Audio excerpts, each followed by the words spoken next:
मुस्लिमों को साधने के लिए सहानुभूति कार्ड क्या खेला गया, ये सवाल बना हुआ है। अब जो रिपोर्ट आई है उसको लेकर भी हमने बात करने की कोशिश की। सपा नेता का क्या कहना और बीजेपी कैसे अब सवाल खड़े कर रही है, जरा वो भी सुन लीजिए।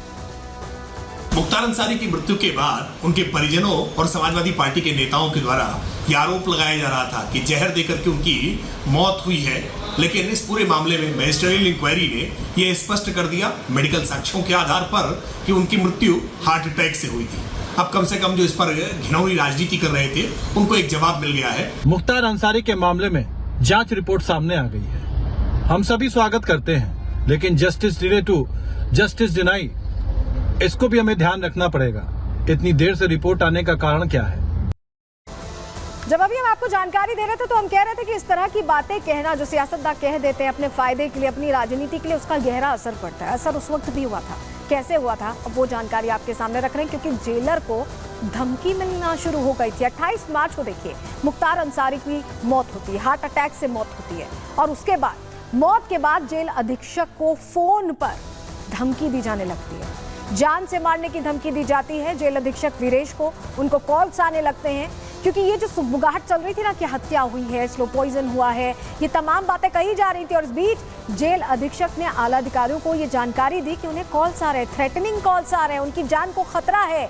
बांदा शहर कोतवाली में उस वक्त मामला दर्ज कराया गया था। तो सोचिए इस बयान का असर हर तरह से पड़ता है, चुनावों में भी पड़ता है और इस तरह से किसी की जान पर भी बना सकती है। लेकिन ये जो सियासतदान हैं ये समझते नहीं कि इनकी जिम्मेदारी है, इनसे लोग प्रभावित होते हैं और किस तरह से प्रभाव का इस्तेमाल करना है सही दिशा में, इसको लेकर कोई कुछ नहीं सोचता। चलिए अब आगे बढ़ते हैं, अगली खबर का रुख करेंगे, जहां अगर आप उत्तर प्रदेश में रहते हैं तो आपके त्योहार, किसी भी धर्म का त्योहार हो, अच्छे से मन पाए, इसके लेकर तैयारी पूरी कर ली।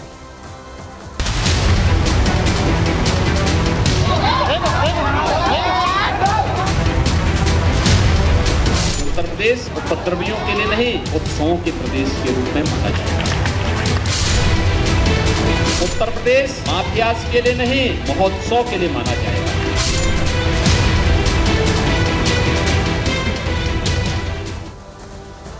तो सुना योगी आदित्यनाथ को, आपने उनका कहना है कि उत्तर प्रदेश माफियाओं के लिए नहीं, महोत्सव के लिए है, त्योहारों के लिए है। और प्रशासनिक अधिकारी जो हैं वो जनता के सेवक हैं। ऐसे में त्योहारों में अगर जरा भी कुछ हुआ तो उसको लेकर योगी आदित्यनाथ ने लाउड एंड क्लियर मैसेज दे दिया है कि बिल्कुल बर्दाश्त नहीं किया जाएगा। किसी भी धर्म का त्योहार हो, शांति से बीतना चाहिए, खुशी से बीतना चाहिए, और इसको लेकर दिशा निर्देश उनकी तरफ से जारी कर दिए गए। बैठकें भी की गई हैं, क्योंकि अभी बहुत सी जगहों से ऐसी खबरें आ रही थी कि हिंदुओं के त्योहारों पर खासकर कुछ लोगों की नजर थी और वो क्या करना चाहते थे ये सभी देख रहे थे। तो ऐसे में योगी आदित्यनाथ ने फैसला लेते हुए ये क्लियर मैसेज दे दिया है कि त्योहारों पर किसी भी तरह की कोई गलती नहीं होना। इसको लेकर रिपोर्ट आपको पहले दिखा देते हैं, उसके बाद इस पर विस्तार से बात करेंगे।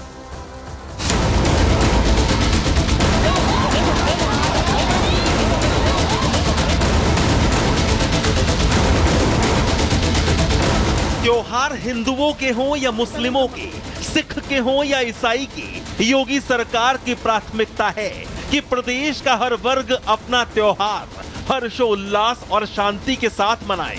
आस्था और त्योहार को लेकर सीएम योगी आदित्यनाथ हमेशा से संवेदनशील रहे हैं। चाहे कांवड़ यात्रा रही हो या मुहर्रम, प्रदेश सरकार ने दोनों धर्मों के लिए समान व्यवस्था, समान नियम और समान सुरक्षा मुहैया कराई। अब देश में एक बार फिर त्योहारों का सीजन शुरू होने जा रहा है। ऐसे में सीएम योगी और उनकी प्रशासनिक टीम एक्टिव हो गई है। सीएम योगी ने आगामी त्योहारों को देखते हुए अधिकारियों की बैठक बुलाई। कानून व्यवस्था और त्योहारों को देखते हुए जरूरी दिशा निर्देश दिए गए। सीएम योगी कभी भी नियमों को थोपने पर जोर नहीं देते। यही वजह है कि उन्होंने अधिकारियों को सख्त निर्देश दिए हैं कि संवाद के जरिए धार्मिक कमेटियों के विचार और जरूरतों को समझा जाए और उसके मुताबिक व्यवस्थाओं को दुरुस्त किया जाए। सीएम योगी ने बेहतर टीम वर्क और जन सहयोग के जरिए ही उत्तर प्रदेश को उत्तम प्रदेश बनाने की शपथ ली है। प्रदेश में आज 12 वफात मनाया जा रहा है। वहीं कल अनंत चतुर्दशी का त्योहार मनाया जाएगा। इसके बाद पितृपक्ष, शारदीय नवरात्र, विजयदशमी जैसे त्योहार आ रहे हैं। कानून व्यवस्था के नजरिए से ये समय संवेदनशील है। ऐसे में यूपी पुलिस प्रशासन को 24 घंटे सतर्क और सावधान रहना होगा। सीएम योगी के निर्देश मिलते ही शासन स्तर पर हर दिन हर जिले की समीक्षा की जा रही है। उत्तर प्रदेश के जिलों की हर घटना, हर अधिकारी की गतिविधि की मॉनिटरिंग हो रही है। ऐसी ही कोशिशें जोन और रेंज स्तर के अधिकारियों की तरफ से भी शुरू कर दी गई हैं। त्योहारों से पहले उत्तर प्रदेश के पुलिस प्रशासन की ये तैयारियां बता रही हैं कि सीएम योगी अभी से त्योहार और त्योहार मनाने के नियम तय कर देंगे। हुड़दंग से किसी का त्योहार और कानून व्यवस्था दोनों ही प्रभावित ना हो, इसके लिए नियम जरूरी भी है। योगी राज में नियम सिर्फ आम जनता पर ही नहीं बल्कि प्रशासनिक अधिकारियों पर भी लागू हैं। सीएम योगी ने प्रशासनिक अधिकारियों को निर्देश दिए हैं कि जन शिकायतों के निस्तारण में देरी करना भारी पड़ेगा। किसी भी मामले में झूठी रिपोर्ट लगाई तो कार्रवाई तय समझिएगा। डीएम और मंडलायुक्त आम आदमी के लंबित मामलों में विभागों की जवाबदेही तय करें।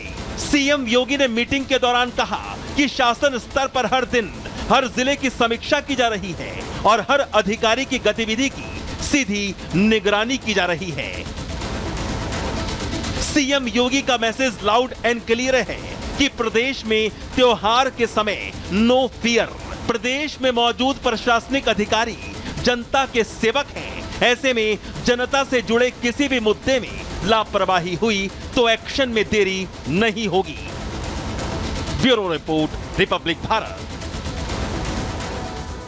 तो त्योहार आ गए और उसको लेकर सरकार ने तैयारी बड़ी कर ली है। उत्तर प्रदेश के मुख्यमंत्री योगी आदित्यनाथ ने दिशा निर्देश दे दिए हैं। उन्होंने क्या कुछ कहा है, बड़ी बात है उनकी, पहले आपको सुनवा देते हैं।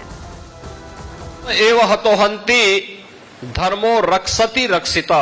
अगर आप धर्म की रक्षा करेंगे तो धर्म आपकी रक्षा करेगा, लेकिन अगर आप अपने स्वार्थ के लिए उस धर्म का बलिदान कर रहे हैं तो वह धर्म भी आपके साथ उसी प्रकार का व्यवहार करेगा। भगवान श्री कृष्ण की जब स्मृति हम सबके सामने आती है तो भगवान श्री कृष्ण एक हाथ में मुरली है तो दूसरे हाथ पे सुदर्शन भी तो है उनके हाथ में। केवल मुरली से काम नहीं चलेगा बल्कि सुरक्षा के लिए सुदर्शन भी आवश्यक है। सुना आपने कि सुरक्षा के लिए सुदर्शन भी आवश्यक है और ये एक मैसेज सीधे सीधे उन लोगों को दिया गया है जो चाहते हैं कि खलल पड़े इस तरह त्योहारों में।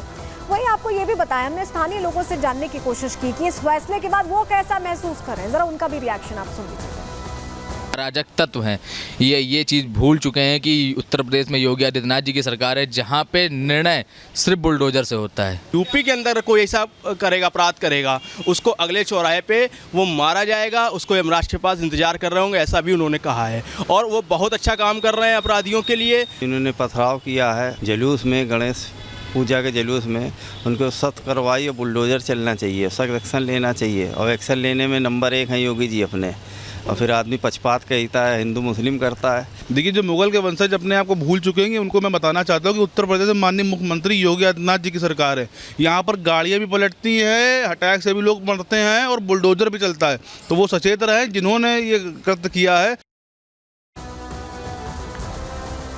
तो देखिए, कल आपको बताएं फैसला ले लिया गया, उसको लेकर निर्देश दे दिया गया है, लेकिन झांसी से एक तस्वीर सामने आई जहां गणेश विसर्जन के दौरान झड़प की खबर मिली। जरा तस्वीर आपको दिखा देते हैं। पहले देखिए किस तरह से दो समुदायों के बीच ये झड़प हो गई और मारपीट का यहां पर आलम आ गया। ये तस्वीर आप देखिए, आपको तस्वीरों के जरिए 3 तस्वीरें दिखा रहे हैं। झांसी उत्तर प्रदेश की ही ये तस्वीरें हैं जहां गणेश विसर्जन के तनाव, किस तरह से तनाव यहां इस दौरान देखने को मिला है, ये आप तस्वीर में देख रहे हैं। एक दूसरे पर हमला होने लगा, मारपीट होने लगी और उसके बाद प्रशासन ने यहाँ मोर्चा संभाला।